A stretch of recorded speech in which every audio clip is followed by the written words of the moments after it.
Hello and welcome friends, स्वागत है आप सभी का YouTube channel masters in ethical hacking पे। तो दोस्तों, आज हम बात करने वाले हैं वाईफाई पेनिट्रेशन टेस्टिंग के बारे में। आज हम जानेंगे कि किस तरह से वाईफाई की वीकनेसेस का पता लगाते हैं। अगर वाईफाई का कॉन्फ़िगर हमने वीक तरीके से किया हुआ है, यानी कि वाईफाई का कॉन्फ़िगरेशन वीक है, तो हम उसको चेक कैसे करेंगे, ये हम जानने वाले हैं। लाइव में आप लोगों को बताऊंगा। वाईफाई पेनिट्रेशन टेस्टिंग अपने आप में एक बहुत ही ज़बरदस्त टॉपिक है, जिसमें हम वाईफाई की कमियों का पता लगाकर उन्हें सही करते हैं। तो गाइज़, मैं आप लोगों को ये भी बता देता हूँ कि कंप्लीट वीडियो जो है वो एजुकेशनल पर्पज़ के लिए है। तो उम्मीद करता हूँ आप इसमें से बताई गई टूल्स एंड टेक्निक्स का कुछ भी मिसयूज़ ना करें। तो आज हम जिस टूल का इस्तेमाल करने वाले हैं उसका नाम है पायरेसी। आप यहाँ पे देख सकते हैं। टूल की खास बात मुझे ये लगी कि ईजी टू यूज़ टूल है। इसमें 7 से 8 जो टॉपिक दिए गए हैं, सीधे सीधे नंबर डाल के ही आप उनका इस्तेमाल कर सकते हैं। तो फिलहाल मैं इसे कॉपी कर लेता हूँ। कॉपी करने के बाद आपको जाना है काली लिनक्स पे। काली लिनक्स पे जाने के बाद आपको सबसे पहले यहाँ पे कमांड देनी है गेट क्लोन और एंटर कर देना है। तो आप देखेंगे ऑलरेडी हमारे पास वो जो फाइल है वो पहले से ही है, इसीलिए दिखा रहा है कि ऑलरेडी फाइल जो है वो एग्जिस्ट है। सीडी से हम अंदर चले जाएंगे और एलएस से इसके अंदर की फाइल एंड फोल्डर्स को हम देख सकते हैं। सबसे पहले जब आप इसे रन करेंगे तो जो install.sh है, इसका जो मोड है वो आपको चेंज करना पड़ेगा ch मोड कमांड से।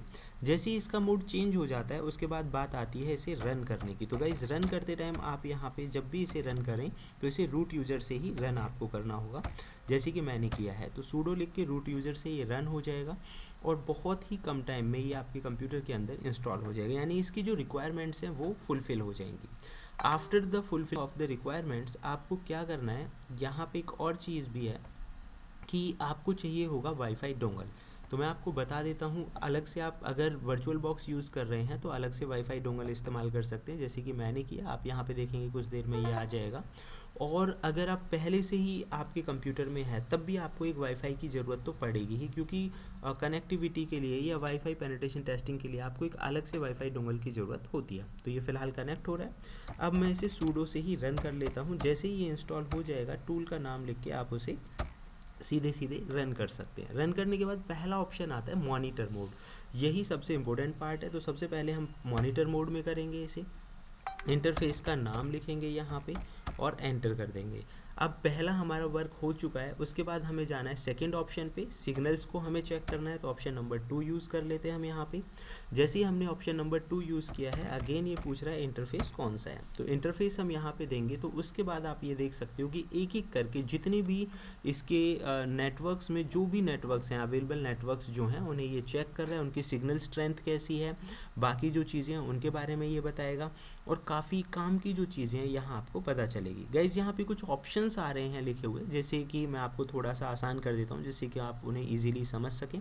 जैसे कि BSSID है, PWR है, बेकॉन्स हैं, MB दिखा रहा है, ENC दिखा रहा है, सेफर है, ऑथेंटिकेशन है, ESSID है। गाइस, BSSID यानी कि बेसिक सर्विस सेट आइडेंटिफायर होता है, जिससे कि हमें ये पता चलता है कि हमारा जो मेनली वाईफाई डोंगल है उसका जो है उसका BSSID क्या है। एक तरह की आईडी हो गई जो कि यूनिक आईडी होती है। तो मान लीजिए ये आपका BSSID है, आपको कॉपी कर लेना है। कोई भी आपका हो सकता है इनमें से। इसने 3 को कैप्चर करके हमें यहाँ पे दिखाया है। तो फिर अब हम इसे प्रोसेस को अब हम चलते हैं ऑप्शन नंबर 3 की तरफ। अभी हमें हैंडशेक पे वर्क करना है। तो जैसे ही मैंने ऑप्शन नंबर 3 किया, यहाँ आपको ज़रूरत पड़ेगी BSSID की। एंटर हम कर देते हैं। अगेन हमें यहाँ पे देना है इंटरफेस का नाम। सो गाइस, इंटरफेस का नाम देने के बाद ये दिखा रहा है कि भाई डिवाइस और रिसोर्सेज बिजी। ये कई बार ऐसा होता है, but it's scanning the channels. अगर बिज़ी नहीं है तो चैनल्स को स्कैन करके आपको बता देगा। इसमें भी थोड़ा सा टाइम लगना होता है। और ये बिज़ी इसीलिए दिखा रहा है बिकॉज़ जो वाईफाई डोंगल है कई बार कनेक्ट और डिसकनेक्ट होता है इस प्रोसेस के दौरान। तो आप उसे चाहें तो दोबारा से यूज़ कर सकते हैं। हम दोबारा से ऑप्शन नंबर 3 को एक बार फिर से यूज़ कर लेते हैं। And again we are working on option number 3। हाँ, लेकिन ये ध्यान रहे यहाँ पे जब तक वाईफाई नहीं आ रहा है, इसीलिए मैंने बोला कि अलग से वाईफाई अगर आपके पास डोंगल है तो आपका काम जो है वो आसान हो जाएगा।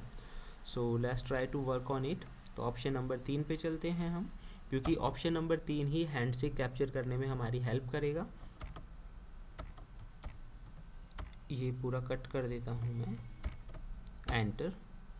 इंटरफेस का नाम लिखना है और स्टार्ट करना है इसे। ये जब तक कि अगर बिज़ी आ रहा है या कोई एरर दिखा रहा है तो दैट मीन्स कि ये कैप्चर नहीं कर पाएगा। अभी ये आप देख सकते हैं यहाँ पे इसने वर्क कर दिया है अपना, और जो फाइल है उसे wpa.cap के नाम से सेव कर दिया है। अब ये कह रहा है कि अब आपको एयर क्रैक ऑन रन करना है। तो गाइज़ हम इस चलते हैं अगले टॉपिक की तरफ। तो अगला टॉपिक है हमारा यहाँ पे एयर क्रैक ng वाला। तो अभी उसके लिए ऑप्शन नंबर 5 आप यूज़ कर सकते हैं। तो हमने ऑप्शन नंबर 5 यूज़ करना है यहाँ पे। ऑप्शन नंबर 5 जैसे ही आप यूज़ करेंगे ये आपसे पूछ रहा है कि फ़ाइल का पाथ क्या है जो इसने अभी कैप्चर की है। तो ये जो फाइल है ऑलरेडी यहाँ पे WPA के नाम से आपको मिल जाएगी। तो जैसे कि आप यहाँ पे पढ़ भी सकते हैं, ये हमें दिखा रहा है कैप फाइल चाहिए हमें। तो handscape.cap फाइल की जो लोकेशन है वो हमें देनी है यहाँ पे। तो PWD करके देख लेते हैं इसकी लोकेशन क्या है। सो ये है हमारी लोकेशन। हमें इसको कॉपी करना होगा कैप्चर्ड फाइल के लिए, और फाइल का पूरा नाम लिखना होगा। जैसे कि फ़ाइल का नाम है WPA.cap। तो अगेन यहाँ पे हमने फ़ाइल का पाथ कॉपी करके WPA.cap यहाँ पे लिख दिया है, एंटर कर देंगे। उसके बाद कह रहा है कि पासवर्ड लिस्ट जो है जिसे हम वर्ड लिस्ट बोलते हैं उसका पाथ क्या है। तो गाइज़ मैं आपको बता दूं उसका पाथ भी यही है जो कि मैंने list.txt के रूप में सेव किया हुआ है। Then enter. और उसके बाद आप यहाँ पे देख सकते हैं इसे की फाउंड करने में बहुत ही कम टाइम लगा। जो इसकी कीज़ थी वो इसने आसानी से कैप्चर कर ली। तो ये इस तरह से काम करता है। अब सवाल ये आता है, देखो यहाँ तक की वर्क तो तुम्हें बहुत सारे हज़ारों वीडियोस मिल जाएंगे। अब बात करते हैं उस सीक्रेट टॉपिक्स पे जिसकी मदद से ये काम कर रहा है। तो सबसे इंपॉर्टेंट पार्ट जो है गाइस जी, कोई भी टूल आप उठा लीजिए जहाँ पे वर्ड लिस्ट, और लास्ट टाइम मैं ब्रूट फोर्सिंग के बारे में भी आप लोगों को बता रहा था कि वास्तव में काम क्यों कर रहे हैं और इसका रीज़न क्या है। गाइस पता है ये इतना जल्दी क्यों हो गया, क्योंकि इसका सबसे बड़ा जो रीज़न है, हम बात करेंगे रियलिटी के बारे में। देखो यहाँ तक तो आप खुश हो गए कि हाँ यार ये काम कर रहा है, लेकिन सबसे इंपॉर्टेंट जो पार्ट होता है वो है स्ट्रॉन्ग वर्ड लिस्ट होना। अब स्ट्रॉन्ग वर्ड लिस्ट क्या है, जैसे कि मैंने आप लोगों को पहले ही बताया था कि मैंने पहले से ही फाइल बना रखी है। तो एग्जैक्टली मैंने क्या किया हुआ था कि वर्ड लिस्ट का मतलब होता है कि जिसमें बहुत सारी पूरी लिस्ट होती है जो आप सोच सकते हैं, जो कि आप क्रंच और दूसरे टूल से बना सकते हैं। तो ऐसी एक लिस्ट मैंने बना रखी थी ऑलरेडी। ये जो की है वो लिस्ट वाली फाइल के अंदर है, इसीलिए इसने बहुत जल्दी उसमें कैप्चर कर लिया। अगर यहाँ पे मान लीजिए हज़ारों या लाखों कीज़ होती तो इसे थोड़ा सा टाइम लगता और उनमें से ये मैच करके देखता। तो यही होता है एक प्रॉपर प्रोसेस। अगर मान लीजिए आपके पास एक ऐसी लिस्ट नहीं है जिसमें ये की प्रेजेंट हैं, तो ये आसानी से क्रैक नहीं होगा। इसीलिए बोला जाता है स्ट्रॉन्ग पासवर्ड रखने के लिए, और एक ऐसा यूनिक पासवर्ड रखने के लिए जिसे कोई आसानी से गैस ना कर सके। तो this is the reality of this tool. तो फिलहाल जो रियलिटीज़ हैं, टूल की वर्किंग है, वो सारा कुछ मैं आप लोगों को बता चुका हूँ। कुछ भी ऐसा नहीं है जो इसमें हिडन है। तो फिलहाल इस वीडियो में जानेंगे हम सिर्फ इतना ही। अगर आप चाहते हैं ऐसी मज़ेदार वीडियोस आपको मिलती रहें जिसमें आधी अधूरी नहीं पूरी इन्फॉर्मेशन हो, तो देखते रहिए YouTube channel masters in ethical hacking. Thank you friends, good bye.